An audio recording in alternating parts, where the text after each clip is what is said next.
Hi, everyone. Thanks for accessing this information and working with me through this material, as we really feel like this is material that you need as we go into actually next week, which will be kind of week 4 of the class.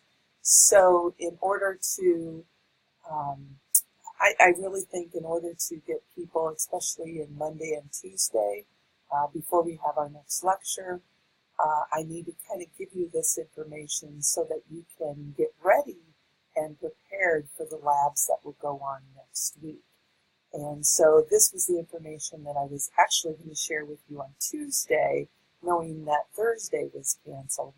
But in your syllabus, if you're following along with that schedule, it would have actually been scheduled for Thursday. So again, we're going to be playing catch up now for the next couple of weeks, but I still think this is a nice lesson to have, in that just because we aren't meeting with our students face to face and those kinds of things, how can we still keep the momentum and the learning going and not miss a beat, okay? And so we have the technologies today to make that happen. So with that, it won't take you very long, but I do just want to give you a little bit of a background here as we move into our material scheduled for next week.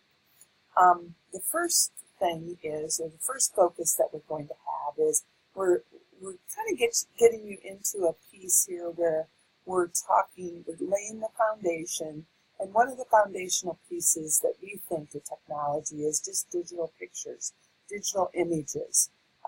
As this slide says, every picture tells a story. And when we think about using technology with younger students, why do we use picture books? Why do we use images when we're talking about different things? Well, it's because images have long been connected to words, okay? Their relationship with words are very, very important. They're interdependent. I say a snowstorm, and a picture comes up in your mind, right, with that. So, but I will say, depending on our experiences, especially our background experiences, those pictures might look different, right? Because we come to our classrooms, we come to, our places of learning, all of us having different experiences. So, I think pictures can help the abstract become more concrete. They do play a part in memory and imagination. And so we feel like this is a very important piece to, have in this class, because the technology can play such an important role. So I'll talk more about ideas for classrooms and so forth when we meet on Tuesday. But the part that I kind of want to go into today, and you might say, well, taking pictures, tips for taking pictures, why, again, as we think about how we use technology in classrooms, okay, number one, like for our personal use, our phones have reimagined how we take pictures, right? I mean, we're taking pictures of stuff every day with our phones and so forth. So that's changed a little bit. But I think when we use it with students, we want them to take pictures that are going to add value to the projects they're developing, okay? And so with this, as you might expect, in your lab next week, you're going to be actually using pictures to create a project. But you're going to be using your own pictures and not images and things that we take off the internet. So what we would like you to do is consider these tips as you take the pictures for these different assignments. Now, for the one that we are doing with you this semester, some of the tips probably will work better than others, but at least keep them in mind. And then when I'm working with children, I do the same thing. It's like, well, do I want a picture of John that's I'm 50 feet away, and those kinds of things. So it's just thinking about those types of experiences for kids as we move forward. So here are your tips. Number one is move in close. Look the subject right in the eye, okay? An example of this would be, again, both of these pictures, great subject, right?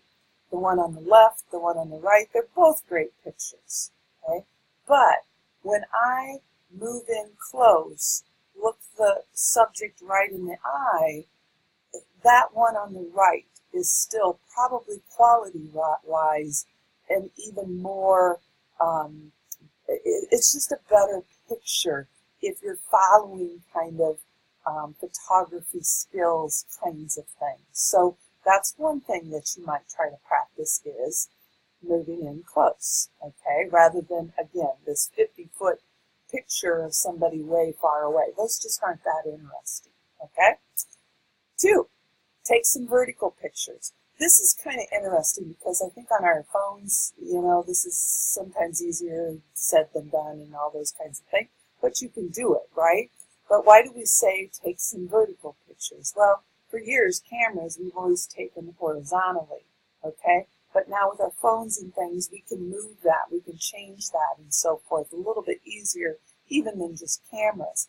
And when you think about vertical pictures, again, both of these pictures are good, okay? We're on a cliff, we have the beautiful scenery, a lighthouse and so forth, but it's what do you want to show more of? Do you want more of the water and the clouds in the one on the left? Or when you do a vertical picture, now you have more of the rocks and then at the top. So again, a simple tip, but all pictures do not have to be taken horizontally. Think about what subjects you can do vertically as well, okay? Tip 3, play with the horizontal line. This one's kind of the horizon line. This one's kind of interesting, and the examples that I have for this, the first one here is, again, interesting subject. We have this mountain in the clouds. If you look at the first one, what the photographer did was they just lined up the bottom of what they could see and then took it up, right?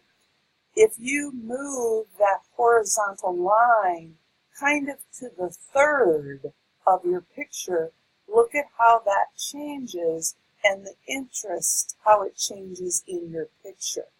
Photographers that move the horizontal line of kind of that bottom of their picture can take some really cool pictures, okay? I have a couple more examples of those. The one on the left, again, notice the horizontal line. It's not right, it's not at the bottom. Now think about if you took that picture on the left right at that line, you'd miss everything, right? But moving it, it's not right in the middle either. It's just kind of in that third that, you get kind of this nice picture that has a pleasant setting to it. The one on the right here is kind of drastic, but again, that horizontal line, where is it positioned in your picture? So that's something that you can play with a little bit. Tip 4, shoot from unexpected places or angles. This is one of my favorites, and I think maybe this is one that you could use a lot in your assignment that we're going to be working with you next week. And that is, when we take a picture, we're always kind of, okay, front and center, here's it. But are there some interesting angles or places that you can go to take that picture? What if you get it down on the ground? I don't want you to fall off a chair or anything like that, but what are your angles that you approach taking the pictures? And so these are just a few. You're probably not going to crawl up on a locomotive for this assignment or anything, but even the campanile. The campanile has been photographed millions of times, right, by people all over the world who come to visit our campus and things. But some of the most interesting ones are the ones in which they're taken from a really interesting angle, okay? Even the one on the left here with the fork, interesting places, interesting angle. That one even illustrates it moving in close. So you can multiply and put different tips together as you think about where you take pictures and how you take them, okay? One last tip, okay? And the last tip is move it from the middle. This one, if you have any photography expertise background, this is one that photographers follow all the time. And it is practicing the rule of thirds. When photographers take a picture, they actually look at their picture and they split. They use like a quadrant or a grid that splits that picture into thirds, okay? And then what they say is the best pictures, supposedly, not that it works. I mean, if we were taking this picture normally, we probably would put that tree right smack in the middle. Well, rule of thirds is saying move it from the middle and have that, place that main type of interest right on one of those intersected grid parts, okay? And when you move it from the middle, in this case, they moved it to the right, they could have moved it to the left, even up in the higher quadrants too. But the rule of thirds, placing your area of interest in one of those intersection levels, will typically make your picture a little bit more interesting, okay? This one, I've got to put this one. This one is one of my all-time favorite pictures, and with the Cyclone Hawkeye rivalry and so forth. But this is a picture that appeared years ago, because you can tell it's old uniforms for us. But it was one of our victories when we beat them in Jack Trice. But if you put this, it's three really interesting objects. Like, this is the picture that appeared.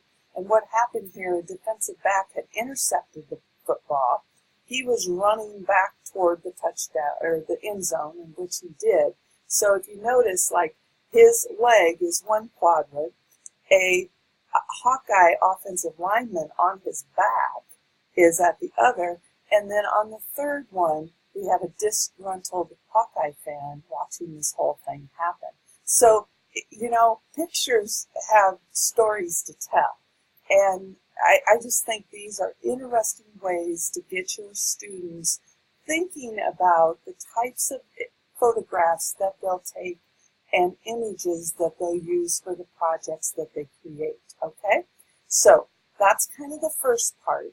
I'm going to have you, I'm going to stop on this one now, and then I'll have you go into the next video, and that's going to kind of give you your little assignment to do before you go to lab next week, okay? So I hope this situates you in thinking about yet another thing having to do with technology, digital images, and how can we put value to digital images in our classrooms, and especially with students creating their own projects and using images that they took themselves, okay?